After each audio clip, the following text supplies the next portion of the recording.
about Amerigo is that it puts me in a really, really good balance. And because of the number of different styles of Amerigos, it suits all the different horses that I have.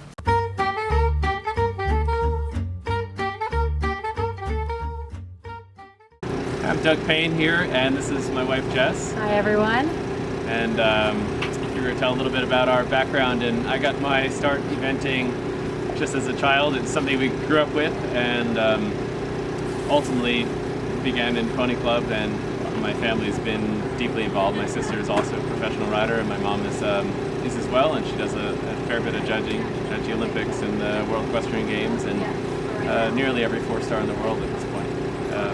But grew up, eventing and through Pony Club, and ultimately just went out to have a lot of fun. And as we progressed beyond college, opportunity presented itself, and haven't looked back since. Jess here has a little bit different story. Yeah, so I was born in Canada, but then we moved to Nashville, Tennessee shortly after, and I grew up in Nashville, and I actually grew up as a hunter-jumper rider. I did a ton of hunters, a ton of the jumpers, and when I was about 17 or 18, my dad was taking lessons with an eventer, and I had a young horse, and we kind of just fell into it, and I started eventing, and then I moved on. I went to college, and I got what became my 4-star horse. So I was supposed to go to vet school, and I decided that instead of putting an application for vet school, I put an application for part of being on the eventing team for Canada. So that's kind of how I started eventing, because I kind of fell into it, was like, fell in love with it, fell in love with the sport, and decided to keep going. So then we met. Bring up current day. We met actually down in Aiken over the winter while eventing, and sort of set up by Jess's mom, Joan, actually. And that was probably 2010, something like that. Yeah. Anyway, got married last year, and we now we're actually have purchased some land about 25 minutes north of Durham, North Carolina, and so we're building a farm there. And in the meantime, we're actually renting Phil Dutton's facility down in Aiken. And Joan and Carl's. And Joan and Carl's. We've hijacked my parents' place. Both have been very generous and allowing us a little time to get things off the ground. But the farm that we have just bought is 30 acres there. It's been a hay farm since the mid-'60s, and we're building everything from scratch. So it's a big process and a lot slower than we would certainly like. Very slow process. But we hope to probably be there by the sort of the completion of the spring season upcoming. So we've had an opportunity that a very good horse of mine called Crown Talisman. Ultimately, he was on a U.S. grant over to Samir last spring, and he did very well there in the 3-star, and received a phone call asking if we'd ever go about selling it. I think it's ultimately funny, said no. Yeah, seriously, ultimately said no. But then it really comes down to opportunities that can present themselves. We've been working very hard to get things off the ground, and this would allow us to get out of debt and ultimately put a down payment on a farm. So it's going to change our lives going forward and allow us to grow and well beyond where we could otherwise. So although it was a pretty tough decision initially, by far was the best thing that we could have done. And it was a little easier. We were never planning on building the farm or building it from scratch. We actually had found a place that we wanted, so it was like, okay, if we sell Tally, that's what we just called the horse, amazing horse. If we sell Tally, then we can buy this place. And we put an offer in on it, and they ended up falling through.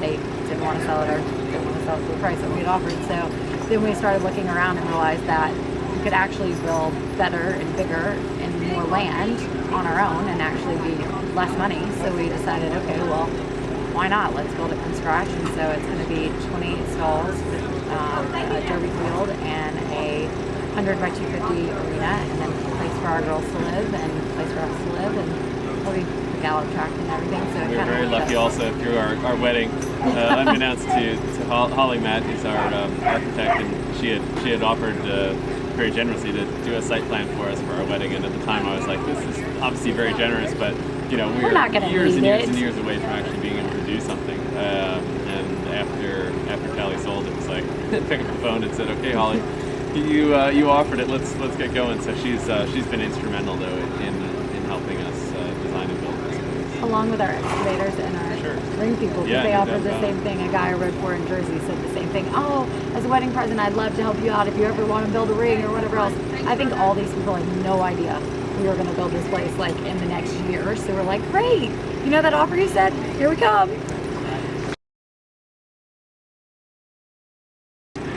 We have half show Well, jumpers so, and half yeah, no, event horses. At the moment, we are, obviously we have our core business. Really, it's now split between eventing and show jumping. We've got event horses from babies all the way up through 4-star, and now we also have jumpers from, again, babies all the way up to Grand Prix. So at the moment, we are Don't forget more our or hunters less. and equitation. Yep, that's true too. And but more or less, we're probably 50-50 at the moment. So we're often eventing. We're here at Millbrook, and actually next week we'll be at the Triumph facility with 12 horses there. So it keeps us busy and on the road, but it's a great opportunity. There's a lot to be learned from both sports, and ultimately they each, I think each of those sports and what can be learned benefits the other.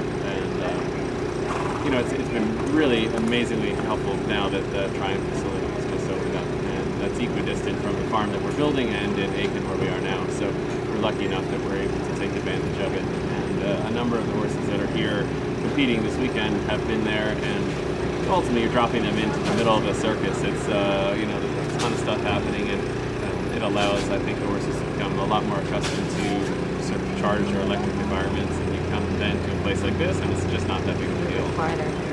So it's been a lot of fun. And our show jumpers event. I mean, they'll go cross country schooling Oh, for and sure. stuff like that. So Yeah, it's some kind of the show jumpers are total chickens. So when they are, we'll take them out, and they probably do. Even the Grand Prix horse does Beginner sort of novice. novice, or Beginner novice maybe a walk. training jump if we get really Brave. really brave. There's a lot of things that have to go right, but we've got a great partnership that we just solidified with Debbie Crowley with a horse called Van Diver. And he is aiming this fall, if all goes well, he's aiming this fall to head to Fair Hill in the Three-Star. And we'll just have to see how it goes. But spring certainly something a bit bigger, hopefully.